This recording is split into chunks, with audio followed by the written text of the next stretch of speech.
શું મિત્રો તમે પણ આવી નાની નાની ભૂલો કરો છો?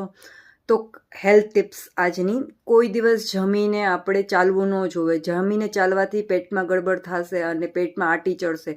તો 1 કલાક અથવા 2 કલાક પછી ચાલવું જોઈએ. જમીને કોઈ દિવસ પાણી ન પીવું જોઈએ, જેનાથી આપણી પાચન શક્તિ નબળી પડે છે. જે ઉર્જા ઉત્પન્ન થઈ હોય છે, ગરમી ઉત્પન્ન થઈ છે, તેને આપણે મંદ કરી દઈએ છીએ. જમીને કોઈ દિવસ નાવું પણ ન જોવે, જેનાથી પણ પાચન શક્તિ આપણી નબળી પડે છે.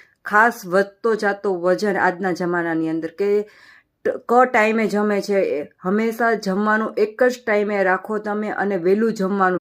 સ્લીપ સાયકલ બરોબર હોવી જોઈએ. આજના જમાનામાં 12 વાગે 1 વાગે સ્લીપ સાયકલ બરોબર નથી હોતી, તેના લીધે પણ વજન ખૂબ વધતો જાય છે આપણો. જમવાના કારણે, બહારના ફાસ્ટફૂડના કારણે સ્લીપ સાયકલ બરોબર નથી, તેના કારણે આવી નાની નાની ઘણી બધી ભૂલો કરે છે, જેના આપણે એમ લાગે છે નોર્મલ છે, પણ ઘણી બધી ઇફેક્ટ કરે છે. તો થેન્ક યુ. આવી જ અવનવી